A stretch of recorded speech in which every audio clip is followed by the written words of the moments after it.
नमस्कार दोस्तों, स्वागत है आप सभी का आज की वीडियो में। दोस्तों मेरे पास काफ़ी लोगों के कमेंट्स आए हैं कि सर आप हमेशा म्यूचुअल फंड एसआईपी के बारे में बताते हैं, लमसम के बारे में बताते हैं, आप ऐसी स्कीम्स के बारे में बताते हैं जहां हमारा पैसा शेयर मार्केट में इन्वेस्ट किया जाता है, इक्विटी में इन्वेस्ट किया जाता है और वहां रिटर्न्स की कोई प्रॉपर गारंटी नहीं होती है। तो कुछ स्कीम्स हमें गवर्नमेंट की भी बताइए जिसमें कि हम लोग श्योर हो सके कि हाँ, हमें भले ही रिटर्न कम मिले लेकिन डेफिनेटली इतना रिटर्न हमें देखने को मिलेगा। तो दोस्तों आज की वीडियो में कुछ गवर्नमेंट स्कीम्स मैं आपके लिए लेकर आया हूं जिसमें रिटर्न्स भी आपको काफी अच्छा देखने को मिलेगा और पैसे भी वहां आपके बिल्कुल सेफ रहेंगे। तो चलिए वीडियो को शुरू करते हैं। देखिए, अगर आप लोगों की भी कुछ इस तरह की प्लानिंग्स हैं, आप लोग कुछ गवर्नमेंट स्कीम्स में पैसा इन्वेस्ट करना चाहते हैं, म्यूचुअल फंड से आप रिस्क बिल्कुल नहीं लेना चाहते हैं, तो वीडियो को बहुत ध्यान से देखिएगा क्योंकि यहाँ मैं सारी स्कीम्स ना आपको बिल्कुल सिंपल भाषा में समझाने की पूरी कोशिश करूंगा। तो चलिए वीडियो को शुरू करते हैं। देखिए दोस्तों, हमारी लिस्ट में सबसे पहले नंबर पर जो मैंने स्कीम रखी है वो मैंने सीनियर्स के लिए रखी है, क्योंकि मेरे पास कुछ लोगों के कमेंट्स आए थे, उनका रिटायरमेंट का पैसा है। उन्होंने मुझसे पूछा है कि रिटायरमेंट का पैसा हमें किस तरह से इन्वेस्ट करना चाहिए जहां हमारा पैसा सेफ रहे। इसलिए सबसे पहली स्कीम मैं सीनियर सिटीजन्स के लिए ही लेकर आया हूँ। स्कीम का नाम है सीनियर सिटीजन सेविंग स्कीम। तो दोस्तों यहाँ स्कीम सबको लिखकर समझा पाना शायद पॉसिबल ना हो, फिर भी मैं कोशिश करूंगा। कुछ स्कीम्स लिख दूंगा, कुछ मिटा के दोबारा लिख दूंगा। देखिए, समझ में आना बहुत जरूरी है, सारी स्कीम्स बिल्कुल क्लियरली होनी बहुत जरूरी है आप लोगों को, तभी आप उसमें पैसा इन्वेस्ट करेंगे, तभी वहां से आप प्रॉफिट बनाएंगे। इसलिए कोशिश करूंगा सारी चीजें बिल्कुल सिंपल बना सकूं आपके लिए। चलिए सबसे पहले बात करते हैं सीनियर सिटीजन सेविंग स्कीम के बारे में। यहां मैं शॉर्ट में लिख देता हूं, senior citizen saving scheme, senior citizen saving schemes. देखिए, अब इसमें कौन इन्वेस्ट कर सकता है? इसमें इन्वेस्ट कर सकते हैं जिनकी एज 60 साल से ऊपर है। सीधी सी बात है, वही सीनियर सिटीजन में आते हैं, वही लोग इसमें इन्वेस्ट कर पाएंगे। अब इसकी कुछ डिटेल भी देख लेते हैं। देखिए, करंटली जो इसमें इंटरेस्ट रेट हमें देखने को मिल रहा है वो मिल रहा है 8.2% का। काफी अच्छा इंटरेस्ट रेट हमें इसमें देखने को मिल रहा है। देखिए, जो आप इसमें पैसा इन्वेस्ट करेंगे, जो आप मैक्सिमम यहां इन्वेस्ट कर सकते हैं, मैक्सिमम इन्वेस्ट जो आप कर सकते हैं वो कर सकते हैं 30 लाख, 30 लाख रुपए की यहाँ लिमिट लगाई गई है। 30 लाख रुपए आप मैक्सिमम इन्वेस्ट कर सकते हैं। अब इसमें लॉक इन पीरियड भी है, वो कितना है? लॉक जो आपका पैसा होगा वो होगा 5 साल के लिए, 5 इयर्स। 5 साल के लिए आपका पैसा लॉक हो जाएगा। लेकिन अगर आप चाहें इसको और बढ़ाना चाहें तो आप इसको 3 साल और बढ़ा सकते हैं। आप इसको 3 साल और भी बढ़ा सकते हैं। और दोस्तों और भी कुछ बेनिफिट्स देख लेते हैं इसके। देखिए, इसमें आपको टैक्स बेनिफिट भी देखने को मिलेगा। इसमें आपको टैक्स बेनिफिट भी देखने को मिलेगा अंडर सेक्शन 80C।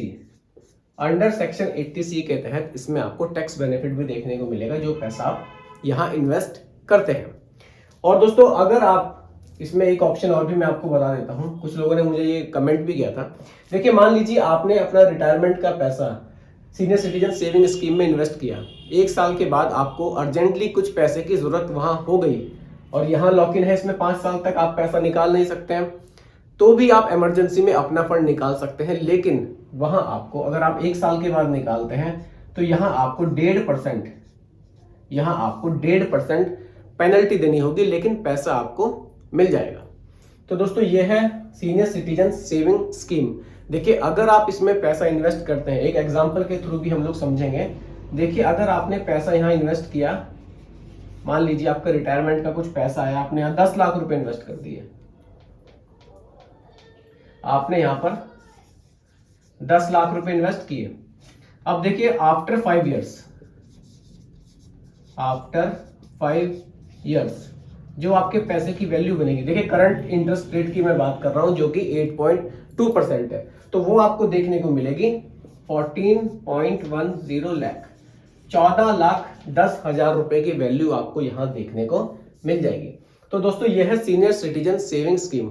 अगर रिटायरमेंट का फंड आप इन्वेस्ट करना चाहते हैं, सेफली पैसे को इन्वेस्ट करना चाहते हैं, तो आप इस स्कीम के साथ जा सकते हैं। चलिए अब बात करते हैं अपनी अगली स्कीम के बारे में। इसको मैं थोड़ा मिटा देता हूं। दोस्तों हमारी लिस्ट में सेकंड नंबर पर जो मैंने स्कीम सिलेक्ट की है वो है अटल पेंशन योजना। सेकंड नंबर पर जो स्कीम है वो है अटल पेंशन योजना APY। अब सबसे पहले समझते हैं कि ये स्कीम किन लोगों के लिए है। दोस्तों ये स्कीम स्पेशली उन्हीं लोगों के लिए तैयार करी गई है, ये जो योजना तैयार करी गई है, जो लोग टैक्स पेयर नहीं हैं, जो लोग टैक्स के दायरे में नहीं आते हैं, वो इस योजना का लाभ उठा सकते हैं। मान लीजिए किसी की मंथली आय बहुत कम है, वो टैक्स के दायरे में नहीं आते हैं और वो रिटायरमेंट मतलब 60 ईयर्स के बाद कोई पेंशन अपनी जनरेट करना चाहते हैं, तो वो इस योजना का लाभ उठा सकते हैं। अब इस योजना में हमें कैसे कैसे बेनिफिट्स मिलेंगे उन सबको समझते हैं। देखिए दोस्तों, अगर यहाँ आप इस योजना का लाभ उठाना चाहते हैं तो सबसे पहले एज 18 से 40 साल तक की एज का कोई भी आदमी इस योजना का लाभ उठा सकता है, बशर्ते कि वो टैक्स पेयर ना हो। चलिए आगे समझते हैं दोस्तों इसमें हम लोग। देखिए दोस्तों, इस स्कीम के अगर रिटर्न की मैं बात करूं, देखिए रिटर्न को वैसे तो कैलकुलेट करना इसमें थोड़ा मुश्किल होगा, लेकिन फिर भी एक एवरेज रिटर्न की मैं अगर यहाँ बात करूं तो आपको 10 से 11% तक का रिटर्न इसमें देखने को मिल जाता है। ये अटल पेंशन योजना है। देखिए दोस्तों, इस स्कीम को थोड़ा सा और रिफाइंड मैं करता हूँ, थोड़ा और समझाता हूँ। अगर आप इस स्कीम का लाभ उठाना चाहते हैं, मान लीजिए 30 की एज में आप इस योजना का लाभ उठाना चाहते हैं। आप यहाँ पर मंथली इन्वेस्ट करते हैं 577 रुपए। 60 ईयर्स के बाद जो आपको पेंशन मिलेगी ना, 60 ईयर्स के बाद जो आपको पेंशन मिलेगी वो मिलेगी 5,000 रुपए प्रति महीना। 5,000 रुपए प्रति महीना की पेंशन आप यहां से इस योजना का लाभ इस तरह से उठा सकते हैं, केवल 577 रुपए महीना आप इन्वेस्ट करके। तो दोस्तों ये थी अटल पेंशन योजना। अब चलते हैं अपनी अगली स्कीम की तरफ। देखिए हर एक स्कीम लोगों के लिए अलग अलग हिसाब से यहाँ गवर्नमेंट द्वारा बनाई गई है। कुछ लोग अटल पेंशन योजना का लाभ उठा सकते हैं। अब देखिए पेंशन की बात हो रही है, जो अगली मेरी स्कीम है वो है नेशनल पेंशन स्कीम। जो लोग टैक्स पेयर हैं, ये योजना उन लोगों के लिए है। इसको भी समझते हैं। 3rd नंबर पर आ जाती है हमारी NPS। काफी लोग इस प्लान के बारे में जानते होंगे, नेशनल पेंशन स्कीम है ये। दोस्तों इसमें क्या होता है ना, जो आपका रिटायरमेंट पे आपको जो पैसा मिलता है उसका 60% पैसा आपको यहाँ दे दिया जाता है। ये पैसा टैक्स फ्री होता है। बाकी का जो आपका 40% पैसा होता है, इसकी आपको पेंशन दी जाती है। इसकी आपको पेंशन जनरेट करके दी जाएगी। अभी जो 40% आपका अमाउंट होगा, इसमें से कुछ पैसा इक्विटी में भी इन्वेस्ट किया जाता है और कुछ पैसा गवर्नमेंट स्कीम्स में इन्वेस्ट किया जाता है। इस तरह से नेशनल पेंशन स्कीम जो है, जो आपका पैसा होगा 60% आपको रिटायरमेंट के टाइम पर आपको मिल जाएगा, जो कि पूरी तरह से टैक्स फ्री होगा, और 40% पैसे की आपको पेंशन बनाकर यहां दी जाएगी। रिटर्न की अगर मैं बात करूं वो भी यहां पर आपको 10 से 11% तक का देखने को मिल जाता है। लेकिन ये थोड़ा बहुत कम ज्यादा देखने को मिल सकता है, क्योंकि यहाँ पर एक ऑप्शन भी आपको देखने को मिलता है। ये जो 40% पैसा है ना, इसमें से कितना परसेंट पैसा आप इक्विटी में इन्वेस्ट करना चाहते हैं। इस तरह से थोड़ा बहुत फ्लक्चुएशन आपको देखने को मिल सकता है, लेकिन थोड़ा बहुत नॉर्मली 10 से 11% का रिटर्न आपको यहाँ देखने को मिल जाएगा। चलिए दोस्तों, ये थी हमारी नेशनल पेंशन स्कीम। अब बात करते हैं अपनी अगली स्कीम के बारे में।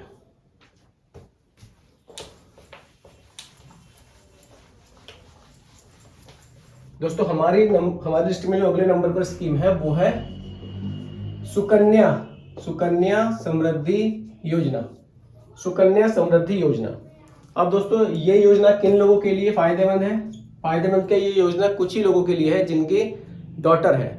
स्पेशली बेटियों के लिए ये योजना चलाई गई है। देखिए अगर आप लोग भी अपनी बेटी के भविष्य के लिए कुछ पैसा इकट्ठा करना चाहते हैं, छोटे छोटे अमाउंट्स को एक बड़ा अमाउंट आप बनाना चाहते हैं, तो आप सुकन्या समृद्धि योजना का लाभ उठा सकते हैं। अब इस योजना में कैसे आप लाभ उठा सकते हैं, क्या क्या इसमें है, वो सब कुछ मैं आपको बता देता हूँ। देखिए दोस्तों, इसमें आपकी जो बेटी की आयु है ना, वो 10 साल से ज्यादा नहीं होनी चाहिए, 10 साल से कम होनी चाहिए, तभी आप इस योजना का लाभ उठा पाएंगे। अगर आपकी बेटी की आयु 10 साल से कम है तो आप इस योजना का लाभ उठा सकते हैं। देखिए करंट इंटरेस्ट रेट की अगर मैं बात करूं तो वो यहां आपको देखने को मिल जाता है वो आपको देखने को मिल जाता है 8% का। 8% का इंटरेस्ट रेट आपको देखने को मिल जाता है, लेकिन ये 8% से भी ज्यादा आपको देखने को मिलेगा। कैसे, वो समझते हैं। देखिए, जो पैसा यहाँ आप इन्वेस्ट करेंगे, चलिए मिनिमम इन्वेस्टमेंट मैक्सिमम इन्वेस्टमेंट भी देख लेते हैं। देखिए, जो मैक्सिमम आप इन्वेस्ट कर सकते हैं पैसा, वो कर सकते हैं 1.5 लाख रुपए। 1.5 लाख रुपए का आप इन्वेस्टमेंट यील्ड यहाँ पर मैक्सिमम कर सकते हैं। इंटरेस्ट आपको 8% मिल रहा है। देखिए, जो पैसा आप इन्वेस्ट करेंगे इस पे आप 80C अंडर सेक्शन 80C के तहत छूट ले सकते हैं। साथ ही साथ मैच्योरिटी पर जो आपको पैसा मिलेगा, देखिए मैच्योरिटी पर जो आपको पैसा मिलेगा, जो अमाउंट मिलेगा, वो भी पूरी तरह से टैक्स फ्री होगा। पूरी तरह से टैक्स फ्री पैसा आपको यहाँ देखने को मिलेगा। चलिए इसको भी एक एग्जांपल के थ्रू हम लोग समझने की कोशिश करते हैं। मान लीजिए आप 1000 रुपए महीना 1000 रुपए महीना सुकन्या समृद्धि योजना में इन्वेस्ट करते हैं। देखिए दोस्तों, इस योजना में एक चीज और मैं आप लोगों को बता दूं, यहाँ जो आप पैसा इन्वेस्ट करेंगे ना, वो 15 साल तक करेंगे, और जो आपको पैसा मिलेगा वो तब मिलेगा जब आपकी बेटी की आयु 21 साल की हो जाएगी। 21 साल बाद आपको पैसा वहां मिलता है। साथ ही एक सेकंड ऑप्शन इसमें यह है पैसा रिडीम करने का, पैसा निकालने का, कि आप बेटी की शादी के टाइम भी पैसा निकाल सकते हैं। चलिए, अगर मान लीजिए आप 1000 रुपए महीना यहाँ इन्वेस्ट करते हैं 15 साल तक, 15 ईयर्स तक ही आप इन्वेस्ट करना है आपको इसमें, तो जो आपका टोटल इन्वेस्ट होगा पैसा, टोटल जो आपका पैसा इन्वेस्ट होगा वो होगा 1,80,000 रुपए। और जो वैल्यू आपको देखने को मिलेगी ना, फाइनली मैच्योरिटी पर जो वैल्यू आपको देखने को मिलेगी वो मिलेगी 3,59,449 रुपए। इतना पैसा आपको देखने को यहाँ मिल जाएगा, जो पूरी तरह से टैक्स फ्री होगा। सबसे बड़ा बेनिफिट इस स्कीम का यही है कि यहाँ पूरा पैसा आपको टैक्स फ्री देखने को मिलता है। इसीलिए मैं आपको कह रहा था कि ये 8% से भी अगर आप कैलकुलेशन इसकी करते हैं तो 8% से भी ज्यादा देखने को मिलेगा, क्योंकि यहाँ पर किसी भी तरह का टैक्स आपसे नहीं लिया जाता। चलिए अब बात करते हैं अपनी 5वीं स्कीम के बारे में। दोस्तों, हमारी लिस्ट में 5th नंबर पर जो स्कीम आती है वो आती है national saving certificate, NSC, national saving certificate. ये योजना उन लोगों के लिए है जो अपने पैसे को एफडी में इन्वेस्ट करना चाहते हैं, अपने कुछ पैसे को वो फिक्स कर देना चाहते हैं, जहां उनको इंटरेस्ट रेट भी अच्छा देखने को मिले। नॉर्मली अगर आप बैंक में इन्वेस्ट करते हैं, किसी स्कीम में इन्वेस्ट नहीं करते हैं, तो वहां आपको जो इंटरेस्ट रेट देखने को मिलेगा वो मैक्सिमम 7% तक का देखने को मिलेगा। लेकिन यहाँ जो आपको इंटरेस्ट रेट देखने को मिलेगा वो मिलेगा 7.7% तक का इंटरेस्ट रेट आपको देखने को यहाँ मिलेगा। तो ये है नेशनल सेविंग सर्टिफिकेट स्कीम। चलिए इसके आगे भी हम लोग देख लेते हैं। देखिए, जो आप इसमें इन्वेस्ट करेंगे यहाँ आपको टैक्स बेनिफिट देखने को मिलेगा। टैक्स बेनिफिट आपको देखने को मिलेगा अंडर सेक्शन 80C के तहत आपको टैक्स बेनिफिट देखने को यहाँ मिलेगा। साथ ही साथ इसको एक एग्जांपल के थ्रू समझने की कोशिश करते हैं। मान लीजिए आपने 5 लाख रुपए इन्वेस्ट किए, 5 लाख रुपए आपने इन्वेस्ट किए नेशनल सेविंग सर्टिफिकेट स्कीम में। 5 साल तक आपका पैसा यहाँ लॉक रहेगा। मैच्योरिटी जो इसमें पीरियड है वो 5 साल है। आफ्टर 5 इयर्स जो आपके पैसे की वैल्यू बनेगी ना दोस्तों, वो बनेगी 7,24,517 रुपए की वैल्यू आपको देखने को मिलेगी। लेकिन इस पैसे पर आपको टैक्स देना होगा, मैच्योरिटी अमाउंट पर आपको यहाँ टैक्स देना होगा। तो दोस्तों, ये स्कीम है नेशनल सेविंग सर्टिफिकेट स्कीम। अगर आप लोग अपने कुछ पैसे को इन्वेस्ट करना चाहते हैं, फिक्स में करना चाहते हैं, तो आप लोग इस स्कीम का लाभ उठा सकते हैं। तो दोस्तों, ये कुछ स्कीम्स थी गवर्नमेंट की जो मैं आज की वीडियो में आप लोगों के लिए लेकर आया था। वीडियो आपको कैसी लगी कमेंट में जरूर बताइएगा, पसंद आई हो तो लाइक शेयर भी कीजिएगा। और हाँ दोस्तों, अगर आप लोगों के भी कोई सवाल हो तो आप लोग भी मुझे कमेंट कर सकते हैं, उसका भी मैं रिप्लाई करने की पूरी कोशिश करूंगा। पॉसिबल होगा तो एक वीडियो आपके लिए जरूर बना दूंगा। बाकी दोस्तों, चैनल पर अगर आप नए हो उसको भी सब्सक्राइब आप जरूर कीजिएगा। धन्यवाद।